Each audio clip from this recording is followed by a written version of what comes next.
Hello दोस्तों, smart agriculture classes में आपका स्वागत है।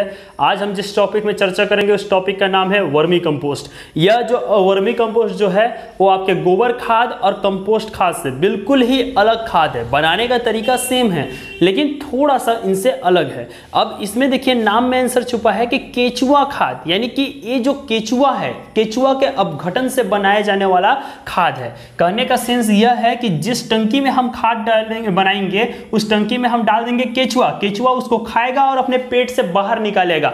उस क्रिया के बाद जो मैन्योर तैयार होगा, उस तैयार हुए मैन्योर को हम लोग क्या बोलेंगे? केचुआ खाद। यह एक प्रकार का ऑर्गेनिक मैन्योर है, जैविक खाद है, जिससे फसल की क्वालिटी भी बढ़ती है, दाने की क्वालिटी भी बढ़ती है, फसलों में रोग और डिजीज, रोग कीट इन सब का प्रयोग भी मतलब कम होता है, कम इनका अटैक होता है, प्लस फसलों को सुरक्षा भी प्रदान करता है और बहुत ही अच्छी मात्रा में उपज भी प्रदान करता है, हमारे एनवायरनमेंट को भी साफ सुथरा रखता है। तो आइए हम जानते हैं केचुआ खाद के बारे में कि केचुआ खाद होता क्या है, कैसे इसको बनाया जाता है। तो केचुआ खाद का सबसे पहले हम डेफिनेशन जानेंगे कि इसका जो परिभाषा है वो है गाय का गोबर, गाय का यूरिन, पेड़ पौधों के अवशेष, आसपास का कूड़ा करकट, कागज, सूती कपड़ा को केचुआ के साथ अपघटन करके जो खाद बनाया जाता है, अपघटन करके जो खाद बनाया जाता है उस खाद को हम लोग क्या बोलते हैं? केचुआ खाद के नाम से जानते हैं। मैं आपको पहले ही बोला कि ये खाद गोबर खाद की तरह ही है, लेकिन इसमें कुछ चीजें क्या होता है, इसमें केचुआ डालते हैं। गोबर का खाद कंपोस्ट खाद बनाते थे तो टंकी में उलटते पलटते थे, लेकिन इसमें केचुआ डाले रहेंगे तो इसको उल्टेंगे पलटेंगे नहीं, क्योंकि फावड़ा की सहायता से अगर पलटेंगे, बेलचा की सहायता से पलटेंगे तो केचुआ हमारा क्या हो जाएगा? डैमेज हो जाएगा, नुकसान हो जाएगा, मर जाएगा। तो चलिए हम केचुआ खाद के बारे में बताते हैं और इसमें जिस केचुआ का प्रयोग करते हैं उस केचुआ को आप आसानी से जानते हैं। देखें, बरसात के दिनों में जब भी आप मिट्टी खोदते होंगे, मिट्टी को खोदते होंगे तो एक आपका रेड कलर का या ब्राउन कलर का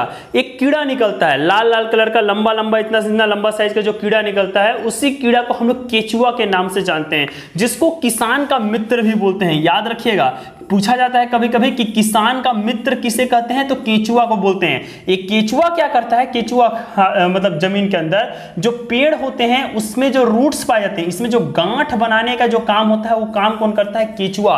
अगर केचुआ नहीं रहेगा तो आपके प्लांट में गांठ बनेगा ही नहीं, नोट्स का निर्माण ही नहीं होगा, और नोट्स का निर्माण नहीं होगा तो जाइलम फ्लोएम अपना कार्य नहीं कर पाएंगे, पोषक तत्वों को पौधा अवशोषित नहीं कर पाएगी, तो पेड़ पौधा उगेंगे ही नहीं। तो केचुआ को इसलिए किसान का मित्र कहते हैं। जितना हो सके उतनी संख्या में हमारे मिट्टी के ऊपर क्या पाया जाना चाहिए? केचुआ पाया जाना चाहिए, ताकि मिट्टी में उर्वरा शक्ति भी बढ़े और फसल का विकास भी अच्छे से हो सके। चलिए, उस केचुआ का जो साइंटिफिक नेम है, उस साइंटिफिक नेम होता है आइसेनिया फेटुडा होता है इसका साइंटिफिक नेम।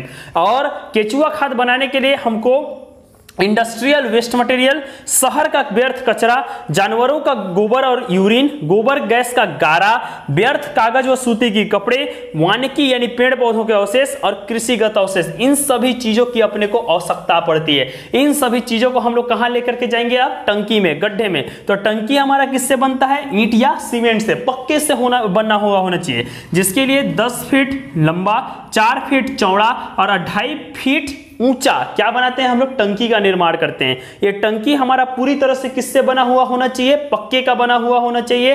प्लस याद रखिएगा कि जो टंकी रहेगा उसके ऊपर हमेशा छायादार स्थान अपने को होना चाहिए।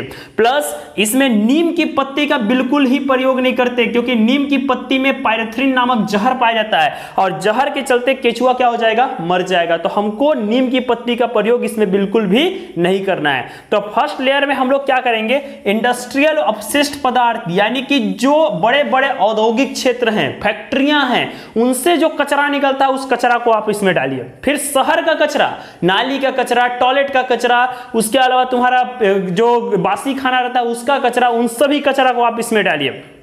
सेकेंड लेयर में गाय का गोबर, गाय का यूरिन, आसपास का कचरा गांव का, उसके बाद किचन वेस्ट मटेरियल, जो भी आप खाना बनाते हैं या होटल वगैरह से जो भी खाना बचता है उस बासी खाना को इसमें डालिए। उसके बाद कागज, जो आपके व्यर्थ कागज है उसका प्रयोग करिए। सूती कपड़ा जो फटा पुराना है उसका प्रयोग करिए। पेड़ पौधों के अवशेष और खेती के अवशेष जैसे पैरा हो गया, भूसा हो गया, इन सभी चीज को डाल दीजिए इसमें। डालने के बाद इसमें 1000 लीटर पानी डालिए। 1000 लीटर जैसे आप पानी डालेंगे उसके बाद इसको फावड़ा की सहायता से खूब अच्छे से मिक्स करिए और मिक्स करने के बाद उसमें 1000 अर्थवर्म केचुआ को इसमें छोड़ दीजिए और इसको कम से कम 90 दिन के लिए आप छोड़ दीजिए। इसमें ना उलटना है ना पलटना है।